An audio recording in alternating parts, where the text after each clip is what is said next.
O efeito do pensamento na saúde e no corpo. O corpo é o servo da mente. Obedece às suas ordens, quer sejam deliberadamente escolhidas ou expressas de uma forma automática.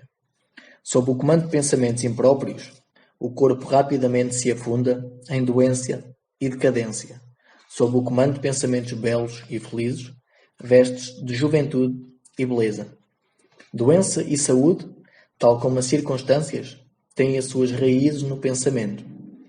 Pensamentos doentios irão expressar-se através de um corpo doente. Pensamentos medrosos, como se sabe, matam uma pessoa com a rapidez de uma bala. E estas continuam a matar constantemente milhares de pessoas, embora de uma forma menos rápida. As pessoas que vivem com medo da doença são aquelas que a contraem.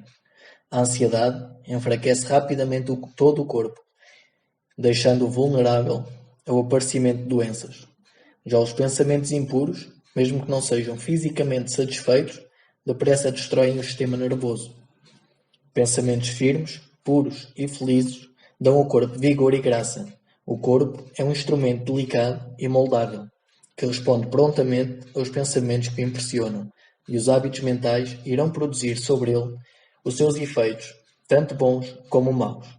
O ser humano continuará a ter sangue impuro e tóxico, enquanto propagar pensamentos impuros.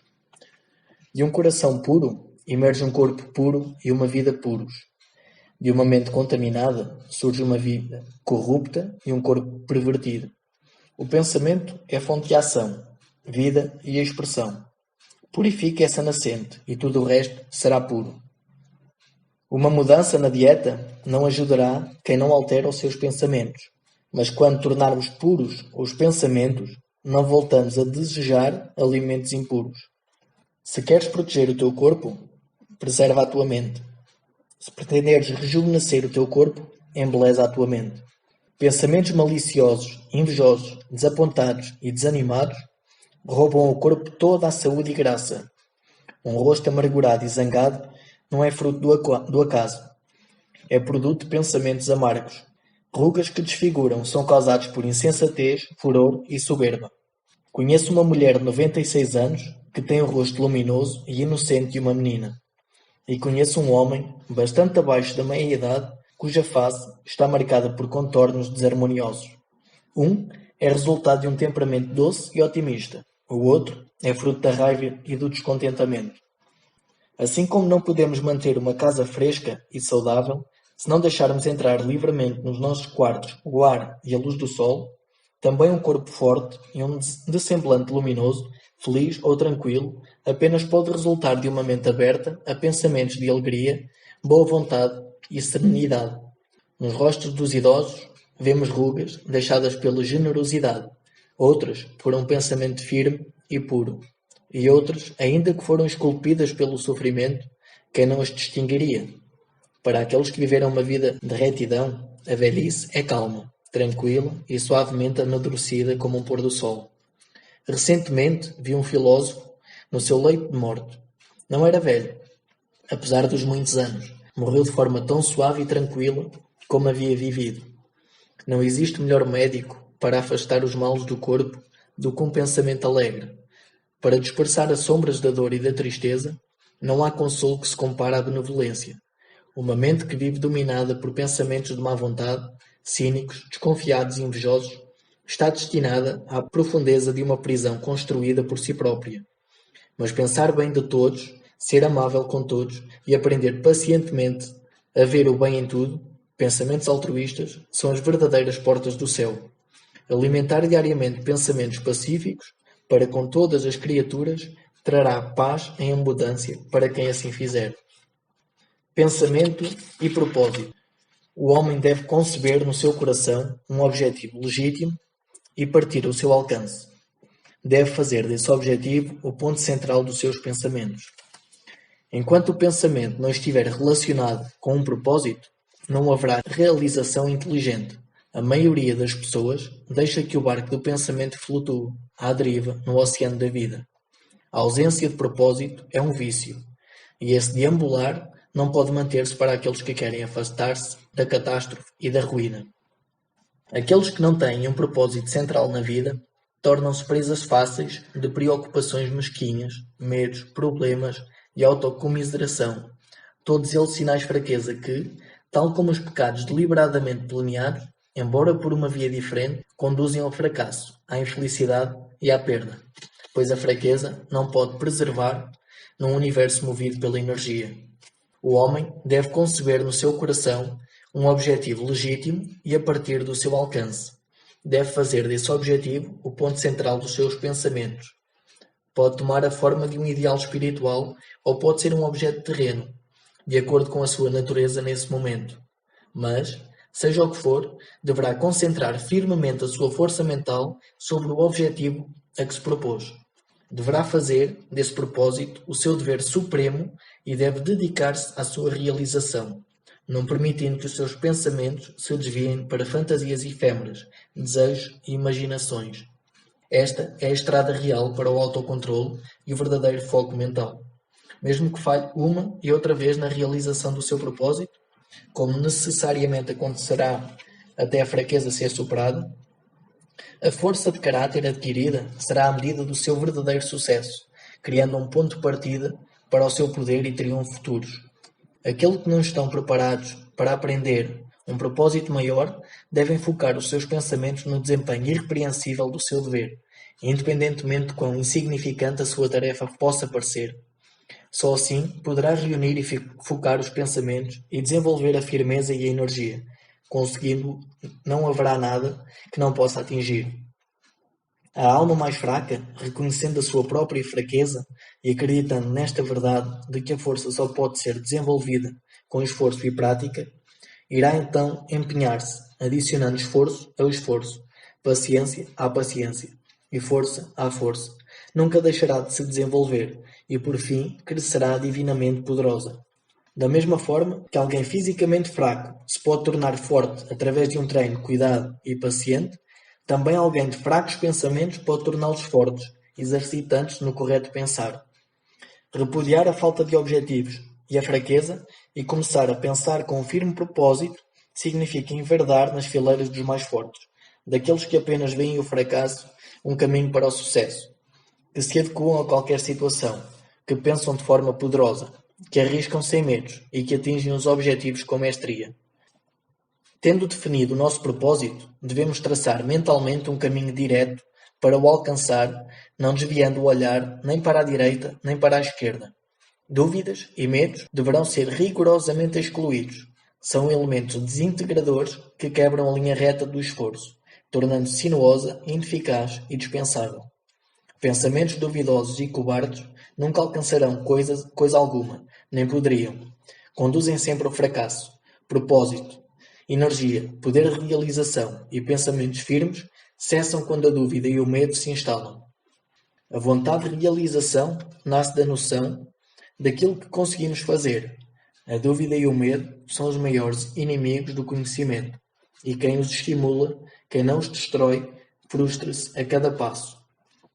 Aquele que conquistar a dúvida e o medo terá derrotado o fracasso.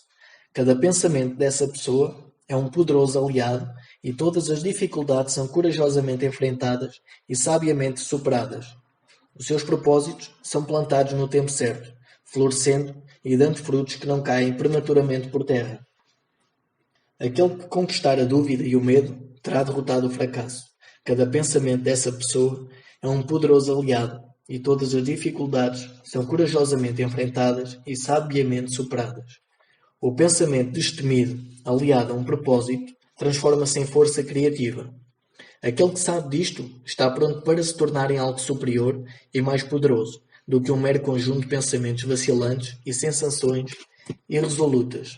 Aquele que o faz torna-se o detentor consciente e inteligente dos seus poderes mentais. A importância do pensamento na concretização de objetivos. Uma pessoa forte não consegue ajudar alguém mais fraco, a menos que o fraco deseje ser ajudado. Ainda assim, é o fraco que tem de se tornar forte. Tudo o que alcançamos e tudo o que não conseguimos alcançar é o resultado direto dos nossos próprios pensamentos. Num universo ordenado de forma justa, onde a perda de equilíbrio significaria destruição total, A responsabilidade individual tem de ser absoluta. A fraqueza e a força de alguém, a pureza ou impureza, são do próprio e não de outra pessoa. São provocadas por si e não por outro, e apenas podem ser alteradas por ti e nunca por terceiros. A tua condição também é tua e não de outra pessoa. O teu sofrimento e a tua felicidade desenvolvem-se a partir do teu interior. Aquilo que pensas é aquilo que és. Da forma que continuares a pensar é como irás permanecer. Uma pessoa forte não consegue ajudar alguém mais fraco, a menos que o fraco deseje ser ajudado. Ainda assim, é o fraco que tem de se tornar forte. Deverá desenvolver pelos próprios esforços a força que admira no outro. Ninguém, a não ser ele mesmo, pode alterar a sua condição. É comum dizer-se e pensar-se que muitos são oprimidos porque existe um opressor. Odiamos ao opressor. Contudo, atualmente, há uma crescente tendência para reverter esse tipo de julgamento e afirmar que alguém é opressor porque muitos são oprimidos. Desprezemos os oprimidos. A verdade é que tanto opressor como oprimido participam na ignorância, e embora pareçam atormentar-se um ao outro, na realidade atormentam-se a si mesmos. Um conhecimento perfeito reconhece o efeito da lei na fraqueza do oprimido e no poder erradamente aplicado do opressor. Um amor perfeito, vendo o sofrimento que ambas as condições acarretam, não condena nenhum deles. Uma compaixão perfeita abraça tanto o opressor como o oprimido. Aquele que tiver vencido a fraqueza e afastado todos os pensamentos egoístas não faz parte dos opressores nem dos oprimidos, é livre. Só conseguimos erguer-nos, ter êxito e ser bem-sucedidos elevando os nossos pensamentos. Apenas permanecerá fraco, desprezível e miserável aquele que se recusar a elevar os pensamentos. Antes de poder alcançar o que quer que seja, mesmo a nível material, o homem tem de elevar os seus pensamentos acima da indulgência animal e subserviente. Contudo, e para ser bem-sucedido, não deverá desistir por completo dos seus íntimos primários e do egoísmo natural. Mas uma boa parte, pelo menos, deve ser sacrificada. Alguém cujo primeiro pensamento é a satisfação dos desejos primários não conseguirá pensar com clareza nem planear metodicamente. Não será capaz de identificar nem desenvolver os seus recursos latentes e falhará em qualquer empreendimento. Não tendo começado a controlar corajosamente os seus pensamentos, não estará em posição para gerir quaisquer assuntos nem adotar responsabilidades sérias. Não está preparado para agir de forma independente, para se manter autónomo, está apenas limitado pelos pensamentos que escolhe. Não pode haver progresso, nem conquistas, sem sacrifício. O sucesso terreno de uma pessoa será proporcional ao que ela for capaz de sacrificar dos seus pensamentos instintivos e confusos, e ao quanto ela conseguir focar a mente em prol dos seus planos e em favor das suas resoluções e autoconfiança. Quanto mais elevar os seus pensamentos, quanto mais firmes, corretos e justos eles se tornarem, maior será o seu sucesso e mais felizes e duradouras as suas conquistas. O universo não favorece o ganancioso, o desonesto, o perverso, embora efêmera e aparentemente assim possa parecer. Ajuda os honestos, os generosos, os magnânimos. Todos os grandes mestres de todas as eras os proclamaram de diferentes formas, e para conhecer e comprovar esta realidade, o homem apenas tem de persistir em tornar-se cada vez mais virtuoso pela elevação dos seus pensamentos. As conquistas intelectuais resultam de um pensamento consagrado à busca do conhecimento, da beleza e da verdade, tanto na vida como na natureza. Essas conquistas, por vezes, podem surgir associadas à vaidade e à ambição, não sendo fruto destas características, mas antes o resultado natural de um longo e árduo esforço e de pensamentos puros e altruístas. As conquistas espirituais são a consequência de aspirações sagradas. Aquele que cria de forma constante pensamentos nobres e elevados, que vivem tudo o que é puro e desinteressado, irá, com a mesma certeza com que o sol atinge o seu zénite e a lua e a sua plenitude, tornar-se sábio e nobre no caráter, atingindo uma posição de influência e bem-aventurança. Seja de que tipo for, uma conquista é a coroa do esforço, o diadema do pensamento. Através do autocontrolo, do desígnio, da pureza, da retidão e do pensamento bem direcionado, o homem eleva-se. Movido pelo animalesco, pela indolência e pela impureza, pela corrupção e pela confusão do pensamento, o homem sucumbe. Podemos até atingir o maior sucesso do mundo e chegar aos mais elevados picos do plano espiritual, mas cair de novo na pequenez e na miséria se permitirmos que pensamentos arrogantes, egoístas e corruptos nos dominem. As vitórias alcançadas pelo pensamento correto só se conseguem manter se os mantivermos vigilantes. Quando o sucesso parece estar assegurado, muitos cedem e voltam a cair rapidamente no fracasso. Todas as conquistas, sejam do mundo dos negócios, do plano intelectual ou do âmbito espiritual, são resultado do pensamento firmemente direcionado, são geridas pela mesma lei e são fruto do mesmo método. A diferença reside no objetivo que visam realizar. Aquele que pouco ambiciona, pouco terá de sacrificar. O que muito ambiciona, muito terá de sacrificar. Aquele que ambiciona a excelência, terá de submeter a enormes sacrifícios. Visões e ideais. Aquele que acalenta no seu coração uma visão bela, um ideal elevado, um dia irá alcançá-los. Os sonhadores são os salvadores do mundo. Tal como o mundo visível é sustentado pelo mundo invisível, também o homem, através de todas as suas provocações, pecados e sórdidas inclinações, é alimentado pelas belas visões dos sonhadores solitários. A humanidade não pode esquecer os seus sonhadores, não pode permitir que os seus ideais esmoreçam e acabem por morrer. Vive segundo esses ideais e reconhece neles a realidade que um dia há de ser capaz de ver e conhecer. Compositor, escultor, pintor, poeta, profeta, sábio, são estes os criadores do novo mundo, os arquitetos do céu. O mundo é maravilhoso, porque eles viveram aqui. Sem eles, a humanidade trabalhadora desaparecia. Aquele que acalenta no seu coração uma visão bela, um ideal elevado, um dia irá alcançá-los.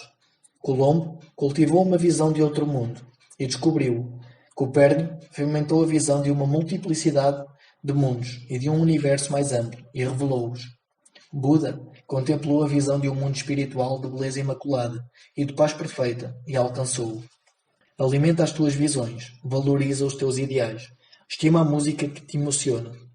O encanto que se gera na tua mente, a beleza que envolve os teus pensamentos mais puros, pois deles nascerão condições maravilhosas, todo o ambiente celestial a partir daí.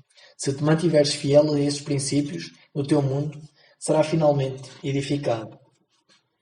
Querer é conseguir, aspirar é alcançar.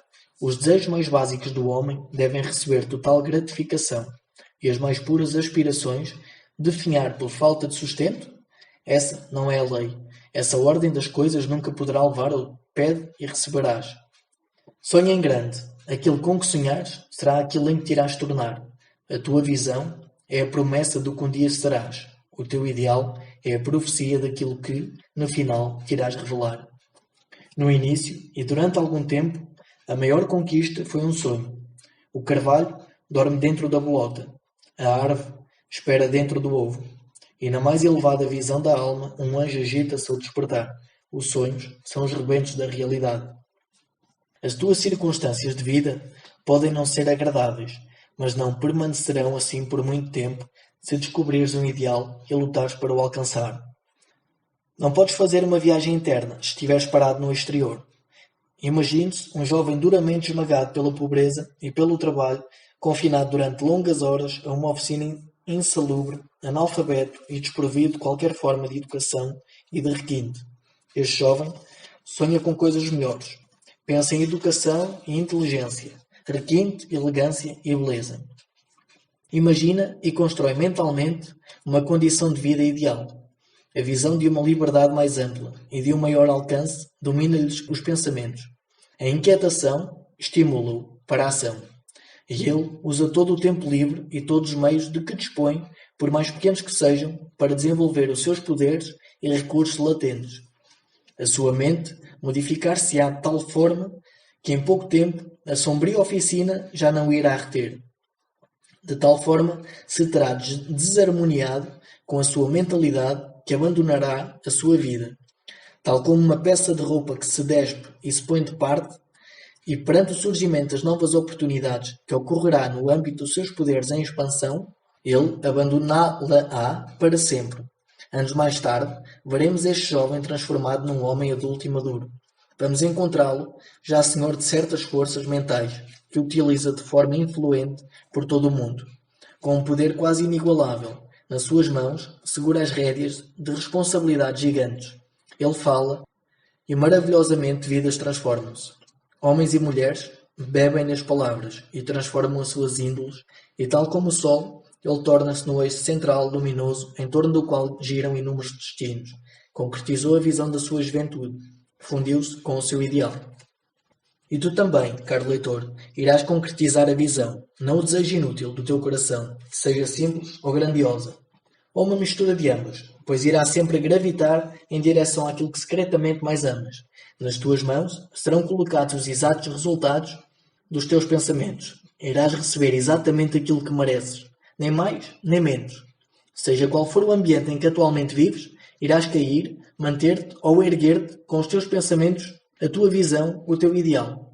Vais tornar-te tão pequeno quanto o desejo que te controla, tão grandioso quanto a aspiração que te domina.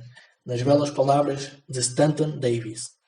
Podes até estar a fazer as tuas contas e de repente estás contigo a sair pela porta que durante tanto tempo te pareceu a barreira dos teus ideais e deparaste com uma audiência.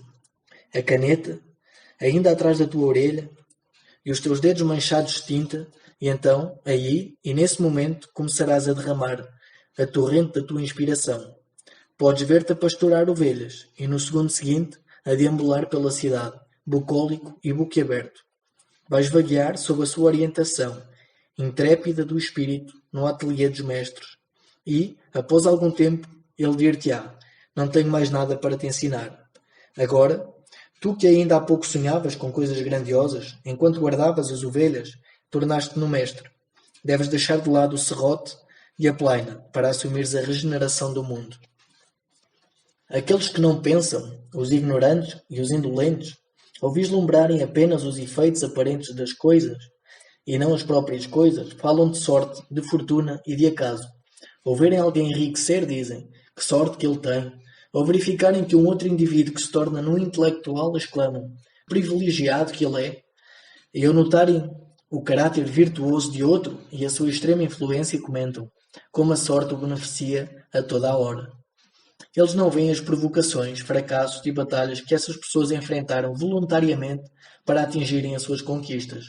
Não sabem os sacrifícios que fizeram, os esforços destemidos que levaram a cabo, a fé que exerceram, como conseguiram superar o aparentemente intransponível e realizaram a visão dos seus corações. Eles não conhecem a escuridão e as mágoas, veem apenas a luz e a alegria e chamam-lhe sorte. Não veem a longa e árdua jornada, apenas retêm o prazer do objetivo alcançado e chamam-lhe boa fortuna. Não entendem o processo, apenas percebem o resultado e chamam-lhe acaso. Em todas as atividades humanas existem esforços e existem resultados, e a intensidade do esforço é a medida do resultado. O acaso não existe. Dons, poderes, bens materiais, intelectuais e espirituais são fruto do esforço. São pensamentos concluídos, objetivos atingidos, visões realizadas. A visão que glorificas na tua mente, o ideal que acalentas no teu coração, é com isso que construirás a tua vida. É nisso que te tornarás. Serenidade. A pessoa forte e calma é sempre amada e respeitada. É como uma árvore que espalha a sua sombra numa terra sedenta. A tranquilidade da mente é uma das mais belas joias da sabedoria. É o resultado de um longo e paciente esforço de autocontrolo. A sua presença é um indicador de experiência amadurecida e de um conhecimento para lá do mais comum das leis e dos modos de operar do pensamento.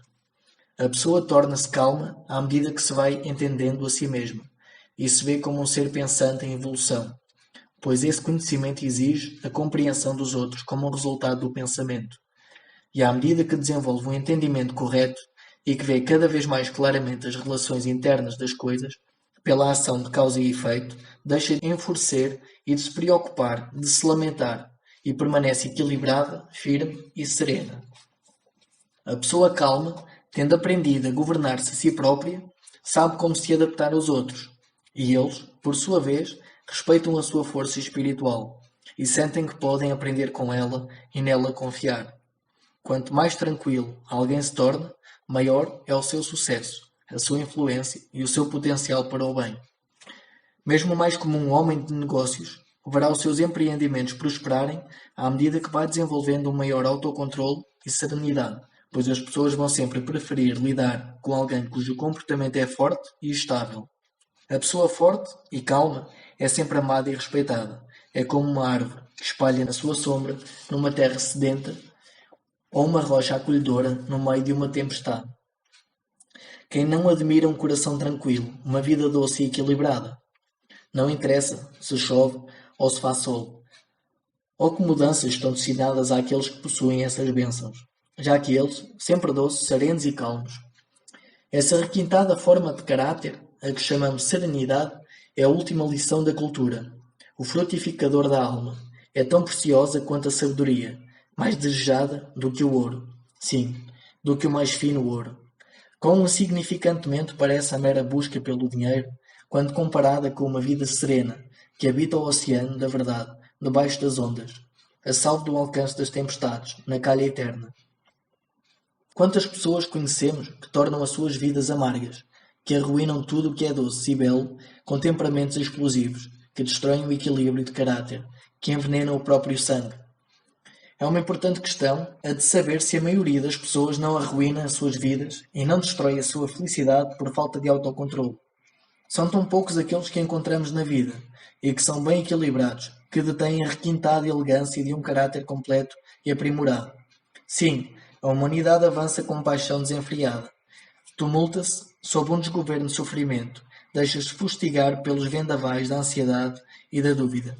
Apenas o indivíduo sensato, aquele cujos pensamentos são puros e ponderados, consegue que os ventos e tempestades da alma lhe obedeçam. Almas tempestuosas, onde quer que estejam, sejam quais forem as condições em que vivem, saibam disto: no oceano da vida, as ilhas da bem-aventurança sorriem-vos, e as praias ensolaradas do vosso ideal aguardam a vossa chegada.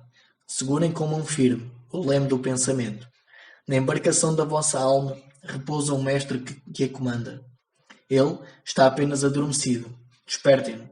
Autocontrolo é força. Pensamento digno é mestria. Seriedade é poder. Digam aos vossos corações: fica em paz. Malta, termina assim o nosso primeiro livro, Tu és aquilo que pensas, do autor James Allen. Quero só fazer aqui uma pequena citação de uma frase que me marcou em particular neste livro, que é: sonha em grande, aquilo com que sonhares será aquilo em que te irás tornar. A tua visão é a promessa do que um dia serás. O teu ideal é a profecia daquilo que, no final, te irá revelar. Esta é uma frase bem profunda, que eu gostei imenso. E pronto, lembrem-se também sempre que aquele conquistar a dúvida e o medo terá derrotado o fracasso. Se gostaram deste primeiro audiobook, façam o seu like, partilhem, comentem e subscrevam o canal para receberem os próximos